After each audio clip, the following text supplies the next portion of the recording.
Dear viewers, I have read Secret in the Maple Tree by Matilda Nordvert. It is a really nice story. It is about a girl named Hilda, who, with God's help, learns how to accept change and be honest. She also loved sitting on her maple tree, where she prayed in secret to the Lord.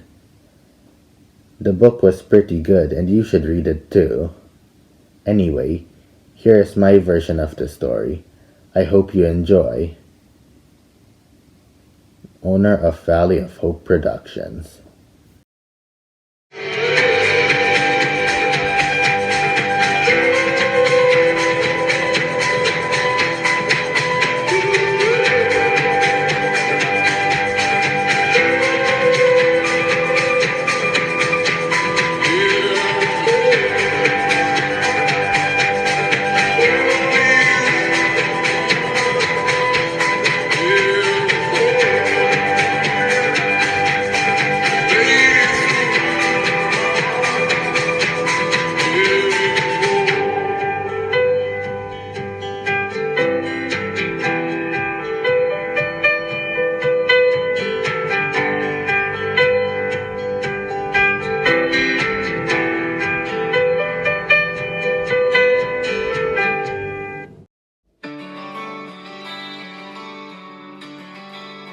Hilda carefully shunted the coaches that Henry was going to pull for his train.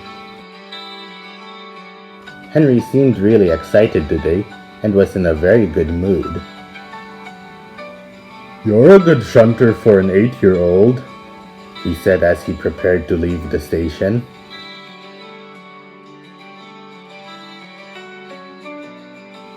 Hilda wanted to doze in the siding, but 4-year-old Lois told her that there were some trucks in the yard waiting to be shunted. Hilda sighed as she looked into the saddle tank's beautiful brown eyes. She wanted to repose after the work at the station, but Lois had a difficult time when she tried to shunt trucks.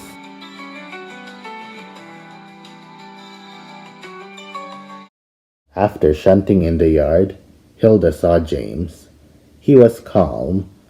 Normally, he was vain and would boast about his self-image, but today was something else for him. "In a few days, 2 new engines are coming to help with the work on the main line.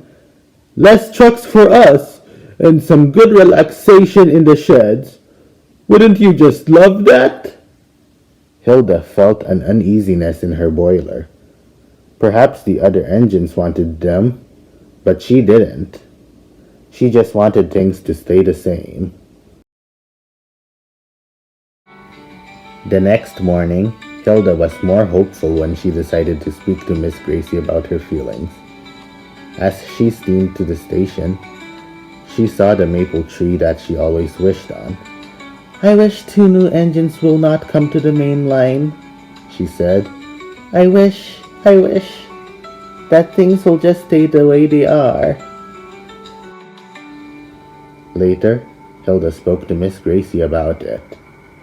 "Miss Gracie," she begged, "would it be all right if 2 new engines don't come to the railway? It would be really hard to keep up with them, and they might boss me around. Or replace me even. Please, Miss Gracie, I just want things to stay the same." Miss Gracie looked at Hilda. "I'd have to think about this, Hilda," she answered. "The controller of the other railway said they are waiting for us, and that they would help with the work here. I know you're worried, but it would take some time to think about." Hilda smiled a little. "Please, Miss Gracie, make the right choice for us," she said nervously. Hilda went to shunt trucks in the harbor. She wanted to make sure she pleased Miss Gracie. She and Lois worked hard that night. Lois was careless and dropped the trucks off the rails, but Hilda shunted the trucks properly in time for Henry's flying kipper. Later, Lois spoke to Henry about the two new engines arriving to the railway. I know, he said. I'm just as happy as you are. Happy? Hilda was not happy. Then she remembered her conversation with Miss Gracie. Henry, Hilda suddenly started. Miss Gracie would help with her engines every needs. Isn't that true? Henry smiled. Yes, said Henry. Sometimes, though, our needs aren't what we want. A good controller would try to notice what would harm the engines more than help in any way. And with that, Henry steamed off.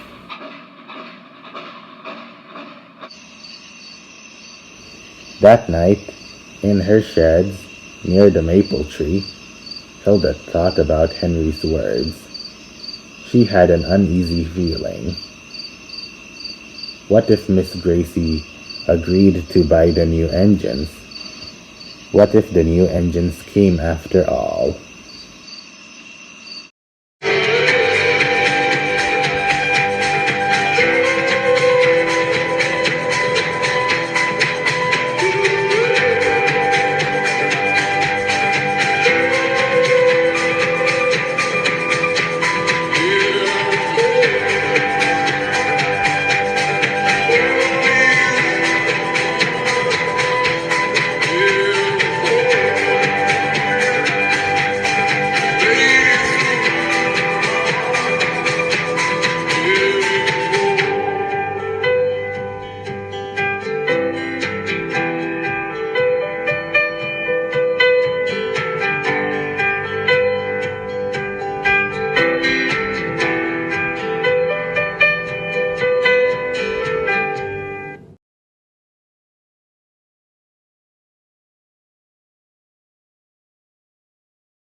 After 2 days, the engines gathered at the station, waiting for Miss Gracie's announcement. There in front of them were the two new engines that they had all been speaking of. Soon, Miss Gracie arrived to speak. These engines are Magda and John, she said. They will be working here on the main line now. Treat them nicely, and enjoy their company. However, Hilda did not feel that she would be able to enjoy their company. She was upset. Why did these engines come to the railway? Why did Miss Gracie buy them? Why do things have to be different now? The two new engines got to work shunting in the yard. They dealt with the trucks without any trouble. They were often strict when Hilda tried to speak to them, and took more notice in their work than her. Later, Hilda stood on a siding, sadly thinking about the two new engines. Gordon could see that Hilda was upset. Why so miserable, Hilda? He asked. Gordon, she said, this is what I feared. They're ignoring me and making me feel as if I don't exist. I really didn't want these two new engines to come to the Northwestern, and I still don't, but they're here now, and I feel alone. They might do my job and I would be sent away. Gordon thought for a while. Then he spoke. Hilda, change is a part of life. Let me tell you, I once had an express, and I was extremely proud of it. But time came along, and I finally had to give it up because I was getting old. Listen, kid, some change can be good. Sometimes, all it takes is a little bit of time, and a little kindness too.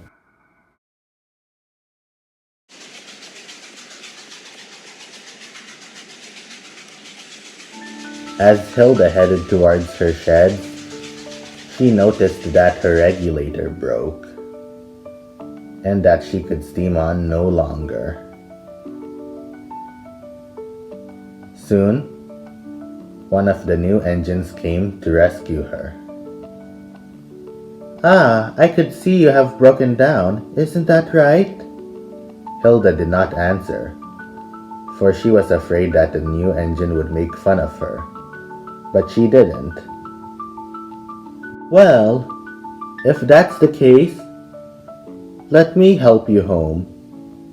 And with that, she coupled up to Hilda and shunted her to the sheds. My name's Magda, the engine said, and I'm sorry I ignored you earlier. That's all right, Hilda replied. Mine's Hilda. I'm sorry I thought you would replace me. I was really afraid of being sent away from the Northwestern Railway. Sent away? I would never want you to be sent away. From what I've heard, you are a good engine. Lois told me about you, and that you work hard on the line. You are an example of an engine who never gives up. I like that, Hilda. And with that, Hilda smiled, for she found a new friend.